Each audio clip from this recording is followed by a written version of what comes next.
Bismillahirrahmanirrahim. Assalamualaikum warahmatullahi wabarakatuh. Apa kabar anak-anakku? Hari ini kita berjumpa lagi di pelajaran bahasa Indonesia. Nah, untuk materi hari ini yaitu tentang fabel legenda. Nah, jadi hari ini kita akan membahas tentang cerita narasi. Nah, cerita narasi yang dibahas adalah fabel dan legenda. Oke, kita masuk ke PowerPoint.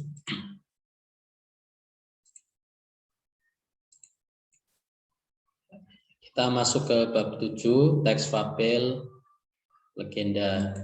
Nah, ini di bab 7 ini ada 4 kompetensi dasar, yaitu mengidentifikasi informasi tentang fabel atau legenda, kemudian menceritakan kembali isi fabel legenda, menelaah struktur dan kebahasaan fabel atau legenda, dan yang terakhir adalah memerankan isi fabel atau legenda. Oke. Kita masuk ke kompetensi dasar yang pertama, yaitu mengidentifikasi informasi fabel dan legenda. Oke, informasi yang ada pada fabel dan legenda itu sama dengan kita berbicara tentang unsur-unsur ya. Sama dengan kita berbicara tentang unsur-unsur intrinsik. Nah, unsur-unsur yang terdapat di dalam karya sastra fabel atau legenda. Oke. Nah, sebelumnya ini ada kita mencoba membedakan antara cerita dan fabel. Nah, cerita itu adalah apa yang kita ceritakan kepada orang lain. Nah, itu sama dengan cerita. Apapun bentuknya, ketika kita bercerita ke orang lain, itu sama dengan cerita. Nah, kemudian fabel. Fabel itu adalah cerita, ya, cerita ini fiksi, tidak nyata, dengan tokoh utamanya adalah binatang. Dengan tokoh utamanya adalah binatang. Ada manusianya tidak? Ya, bisa ada. Nah, jadi walaupun tokohnya adalah binatang, tetapi tidak menutup kemungkinan adanya tokoh manusia.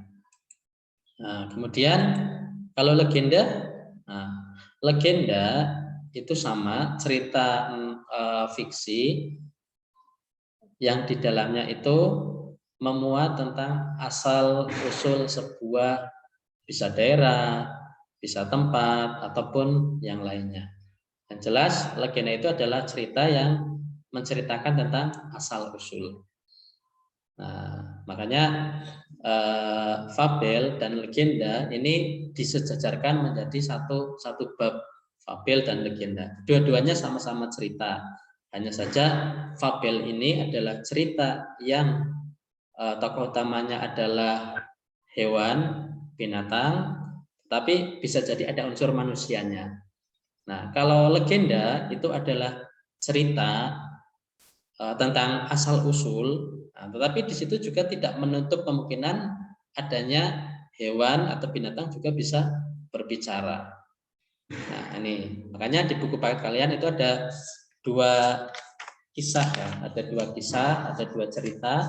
Yang pertama itu adalah tentang persahabatan rubah dan kuda.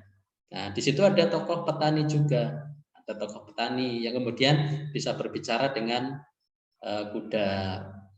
Kemudian juga pada contoh teks legenda itu ada legenda Balikpapan. Nah, di situ juga ada tokoh manusia, tapi ada juga tokoh binatangnya. Mereka bisa berbicara. Binatang itu bisa berbicara. Nah, tuh untuk teksnya nanti bisa kalian baca sendiri. Paket halaman 232 dan 234. Oke, selanjutnya kita masuk ke unsur-unsur fabel. Nah, unsur-unsur fabel. Nah, fabel itu adalah cerita yang tokoh utamanya adalah binatang. Nah, tadi sudah disampaikan.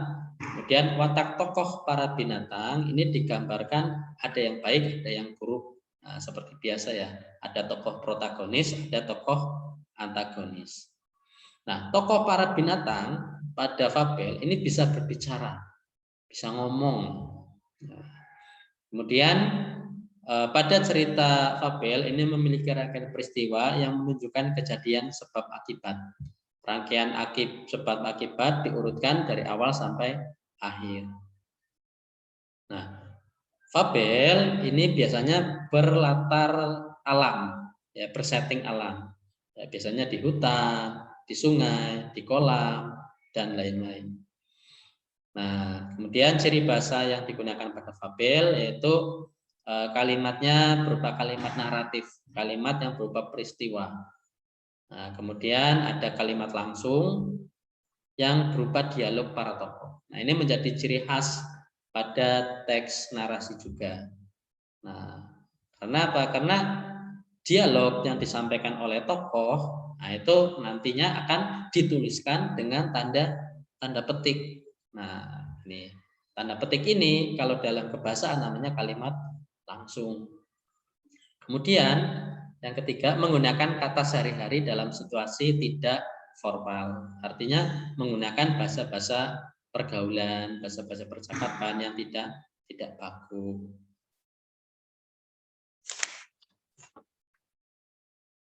Oke, itu adalah ciri-ciri daripada fabel.